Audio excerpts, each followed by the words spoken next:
السلام علیکم ناظرین، آج ہم جس مسئلے کے متعلق بات کریں گے وہ تقریباً ساری دنیا میں ہی ہر ملک کو ہی درپیش ہے، خصوصاً پاکستان میں تو اس کی بہت زیادہ بھرمار ہے، اور وہ مسئلہ ہے تیل کا۔ دنیا بھر میں تیل کی قیمتوں میں اضافے کی خبریں مل رہی ہیں۔ تیل کی قیمتوں میں یہ غیر معمولی اضافہ صرف پاکستان یا کسی خاص خطے تک محدود نہیں،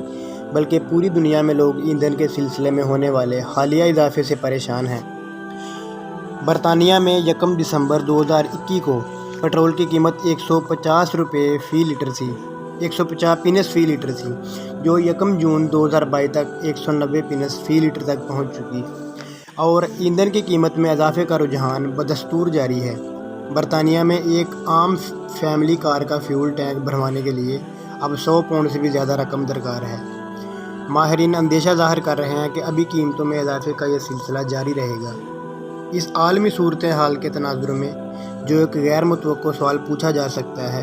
وہ یہ ہے کہ آیا تیل کی قیمتوں میں اضافے کا صرف ایک منفی پہلو یہی ہے، یا اس میں دنیا کے لیے کوئی خیر کا پہلو بھی پوشیدہ ہے؟ اس وقت دنیا میں گزر بسر کرنے کے اخراجات میں اضافے کو کنٹرول کرنے کے لیے کوششیں جاری ہیں، لیکن اس ناگوار سچائی کی جانب کسی کا دھیان نہیں گیا کہ دنیا میں آب و ہوا کے حوالے سے آنے والے منفی تبدیلیوں کے آگے بند باندھنے کے لیے روایتی ایندھن کی قیمتیں دائمی طور پر زیادہ رکھنے کی ضرورت ہے۔ اب حالت یہ ہے کہ امیر ممالک میں بھی لاکھوں گھرانے اس مسئلے سے دوچار ہیں کہ گھر کو گرم رکھنے کے لیے اخراجات کریں یا پھر خوراک خریدنے پر رقم خرچ کریں۔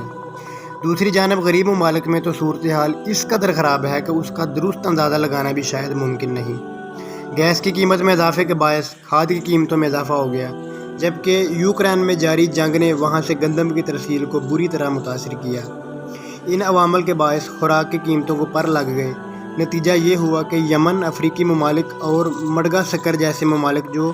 پہلے ہی غذائی بحران سے دوچار تھے، وہاں افراط زر میں غیر معمولی اضافہ ہو چکا اور غذائی تحفظ کی صورتحال بہت تشویشناک ہو چکی ہے۔ 2008 اور 2011 کے سالوں میں ہم نے پہلے ہی دنیا کے بہت سے ممالک میں خوراک کی قلت کے خلاف عوام کے غیظ و غضب اور پرتشدد مظاہروں کا مشاہدہ کر چکے ہیں، جو سب سے بنیادی انسانی حقوق یعنی خوراک کے حصول سے حق کے محرومی کے باعث ریاست کے خلاف سڑکوں پر نکل آئے تھے۔ ہم اس بات کا بھی مشاہدہ کر چکے ہیں کہ دنیا بھر میں حکومتیں اپنی توانائی سے متعلق پالیسیوں پر نظر ثانی کر رہی ہیں۔ نومبر 2021 میں گلاسکو میں آب و ہوا کے بارے میں جو کانفرنس ہوئی تھی، اس میں شرکت کرنے والی حکومتوں نے اس بات کا وعدہ کیا تھا کہ اپنے اپنے ملک میں کاربن کے اخراج پر ٹیکس عائد کر دیں گی،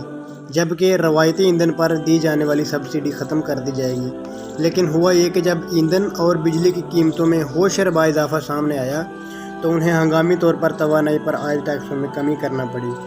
بڑھتی قیمتوں کی حد مقرر کرنا پڑی اور نئی سبسڈی دینی پڑی۔ اب صورتحال یہ ہے کہ اگر ہم عالمی درجہ حرارت میں اضافے کی شرح کو 1.5 سینٹی گریڈ سے کم تک محدود رکھنا چاہتے ہیں تو ہمیں رکازی ایندھن کے استعمال میں غیر معمولی کمی لانا ہوگی، اور اس کا آغاز ابھی سے کرنا ہوگا۔ بدقسمتی سے لوگوں کو کم ایندھن استعمال کرنے پر آمادہ کرنے کا سب سے مؤثر طریقہ یہی ہے کہ اس بات کو یقینی بنایا جائے کہ ایندھن مہنگا ہو گیا۔ اس بات میں شک نہیں کہ روایتی ایندھن کا استعمال ترک کرنے کے لیے لازم ہے کہ اس سے سستے متبادل ڈھونڈ لیے جائیں۔ اب ان سستے متبادل ذرائع ڈھونڈنے کے لیے بھی یہ ضروری ہے کہ ان کی تلاش پر سنجیدگی کے ساتھ سرمایہ کاری کی جائے، تو اس کے لیے بھی ضروری ہے کہ روایتی ایندھن کی قیمتیں کم نہ ہوں۔ ایک اور اہم حقیقت یہ ہے کہ روایتی ایندھن کی قیمتوں میں اضافہ انتہائی ناپسندیدہ عمل ہے۔ 2005 اور 2018 کے درمیان دنیا کے 41 ملکوں میں کم از کم ایک پرتشدد مظاہرہ ایسا ہوا ہے جس کا تعلق براہ راست ایندھن کی قلت کے ساتھ تھا۔ صرف 2019 میں سوڈان، فرانس، زمبابوے، ہیٹی، لبنان، ایکواڈور، عراق، چلی اور ایران میں توانائی کی قلت کے خلاف مظاہرے ہوئے، جن میں بہت سے آگے چل کر ہنگاموں اور دنگا فساد میں تبدیل ہو گئے۔ ان حقائق کے تناظر میں اہم سوال یہ ہے کہ عوامی احتجاج کو دعوت دیے بغیر ایندھن کو مہنگا رکھا جا سکتا ہے۔ اس کا طریقہ یہ ہے کہ اگر عالمی منڈی میں تیل اور گیس کی قیمتیں گرتی ہیں تو ایسی صورت میں ان پر ٹیکس کی شرح بڑھا کر انہیں سستا ہونے سے روکا جائے۔ اس حکمت عملی کو سیاسی اعتبار سے قابل قبول بنانے کے لیے 2 باتیں ضروری ہیں۔ اول یہ کہ صارفین تیل کی قیمتوں میں ایسا اضافہ قبول نہیں کریں گے جن کا تمام تر فائدہ تیل کمپنیوں کو پہنچ رہا ہو۔ تیل کی زیادہ قیمت کو برقرار رکھنے کے لیے تیل کمپنیوں کو ٹیکس کے سارے ڈھانچے کو بدلنا ہوگا اور اس بات کو یقینی بنانا ہوگا کہ تیل کمپنیاں مہنگے تیل کا فائدہ نہ اٹھا سکیں۔ انہیں بس اتنا ہی ملنا چاہیے کہ ان کے اخراجات پورے ہو جائیں اور وہ روایتی ایندھن کی پیداوار کو مزید بڑھانے پر سرمایہ کاری نہ کر پائیں، کیونکہ انٹرنیشنل انرجی ایجنسی پہلے ہی اس بات کی نشاندہی کر چکی ہے کہ وہ سال 2050 تک روایتی ایندھن کی تلاش اور پیداوار کے منصوبے میں سرمایہ کاری کا مکمل خاتمہ چاہتے ہیں۔ دوم یہ کہ مہنگے ایندھن کو اس صورت میں برداشت کر لیں گے اگر ان سے جو زائد رقم وصول کی جا رہی ہے وہ کاربن گرانٹ کے طور پر انہیں لوٹا دی جائے۔ الاسکا کی حکومت نے ایسی ہی اسکیم متعارف کرائی، لیکن بہرحال اس حوالے سے خامیاں دور کی جا سکتی ہیں۔ اگر مہنگے ایندھن پر عائد زائد ٹیکس سال کے آخر میں لوگوں کو واپس مل جائے تو مہنگے ایندھن سے ہونے والی زحمت کی تلافی ہو سکتی ہے،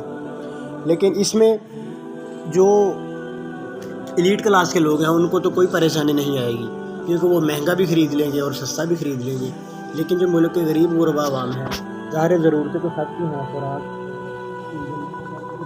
کا دور سے چلا گیا، یا تو یہ